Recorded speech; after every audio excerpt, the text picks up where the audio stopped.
Hello guys, welcome back to my channel. तो आप सभी को नवरात्रि की बहुत बहुत शुभकामनाएं। और ये नवरात्रि का पहला दिन आरंभ हो चुका है। इसी के साथ मैं सभी तैयारी कर रही हूँ अपनी पूजा के लिए अपने घर में ही। तो अब मैंने अपने घर में ही पूजा स्थल घट का स्थापना किया है। तो सबसे पहले स्त्रियां जिस प्रकार से नहा खाती हैं, तो यहाँ पर मैंने नहा खाने के बाद अपने नाखून सब साफ़ करके, उसके बाद जो हमारी पुरानी चूड़ियाँ होती है वो उतार कर हमें नई चूड़ी पहनते हैं। और जो लोग लहसुन और प्याज खाते हैं वो लोग एक दिन पहले ही इन सबको बंद कर देते हैं। तो उसी प्रकार से मैंने भी किया है। आपके पास अगर नए वस्त्र हैं तो आप नए वस्त्र धारण कर सकते हैं, अन्यथा नहीं है तो आप साफ़ सुथरा वस्त्र पहनकर पूजा का प्रारंभ कर सकते हैं। तो यहाँ पर मैंने सबसे पहले एक माता की मूर्ति ले ली है। माता ये नहीं देखती हैं कि आपके पास नई है या पुरानी, वो बस साफ़ सुथरा चीज़ है वो पसंद करती हैं, साफ़ सुथरा घर में प्रवेश करती हैं। तो उसी प्रकार से मैंने सभी चीज़ों को की सफाई कर ली है। सभी लोग अपने नवरात्र में घर की सफाई भी करते हैं, इसी वजह से कि माता हम पर प्रसन्न होकर अपनी कृपा दृष्टि बरसाएं। और यहाँ पर मैंने माता की चौकी को फ़ोटो लगाकर उनका विराजमान स्थल बनाया है। चुन्नी लगाकर उन्हें माला पहनाकर उन्हें मैं अपने घर बुला रही हूँ, उनका आवाहन कर रही हूँ। तो इस प्रकार से मैंने बस छोटा सा घट स्थल किया है, जो आप भी कर सकते हैं। यहाँ पर सबसे पहले मैंने पान का पत्ता ले लिया है और उसका मुंह जो है अपनी ओर कर रखी हूँ। आप भी इसी प्रकार से कर सकते हैं।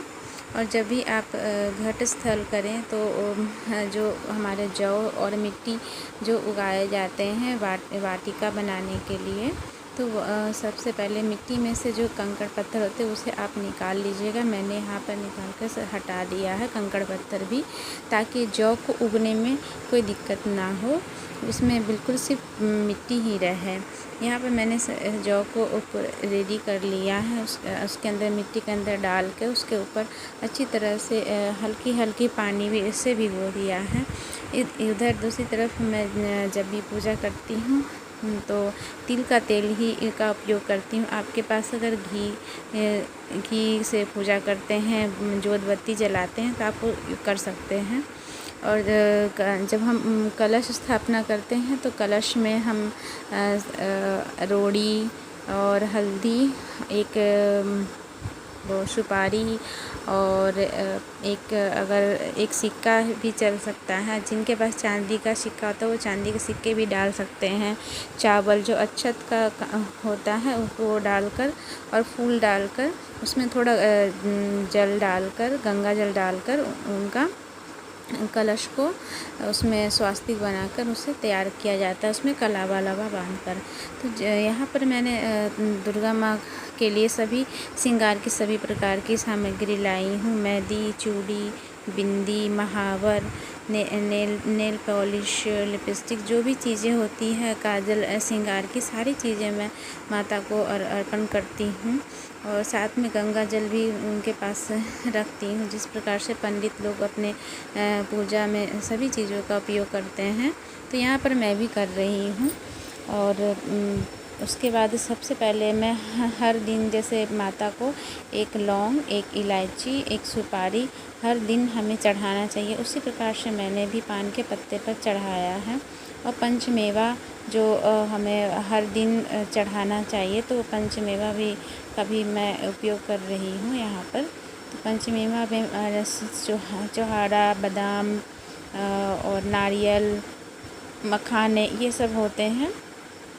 और जब भी आप कलश में आम के पत्ते डालते हैं तो उसमें ध्यान रखिएगा गाइस कि आम के पत्ते कम से कम 9 या 11 इस प्रकार से रहने चाहिए।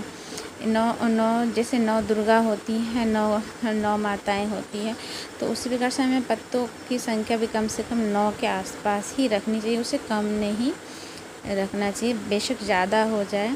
और सभी पत्तों पर आप चंदन या रोड़ी से टीका करके उन कलश की स्थापना कीजिएगा। कलश के नीचे आप चाहे तो गेहूँ, जौ या चावल से अष्टांगांक बनाकर या नीचे प्लेट में रख कर भी आप लोटे में स्थापित कर सकते हैं।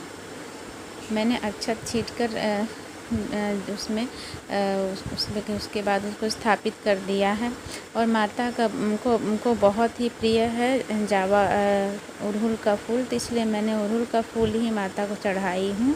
और उसके बाद जो है नित्य दिन जिस प्रकार से कथा पढ़ते हैं सभी लोग, उस प्रकार से मैंने भी कथा पढ़कर अपना जो पूजा का शुभ आरंभ किया है। और अगर जो मेरे चैनल में पहली बार देख रहे हैं, अगर वीडियो को अगर मेरा पसंद आता है तो प्लीज़ लाइक कर दीजिएगा। आपका एक लाइक होने से, आप अगर एक लाइक कीजिएगा तो मुझे ऐसा लगेगा कि मेरी मेहनत जो है सफल हुई है। इसी प्रकार से अगर आपको वीडियो मेरा पसंद आता है, मेरे चैनल को सब्सक्राइब कर लीजिएगा, और ताकि जो भी मेरा वीडियो है उसका नोटिफिकेशन आपको सबसे पहले मिल जाएगा। इस प्रकार से मैंने घट का स्थापना किया है। उसके बाद धूप बत्ती करके आरती करके माता की पूजा करी है। तो गाइस मेरा वीडियो कैसा लगा मुझे कमेंट्स में ज़रूर बताइएगा। वीडियो को अंत तक देखने के लिए बहुत बहुत धन्यवाद। कमेंट्स में आप लोग जय माता दी ज़रूर लिखिएगा।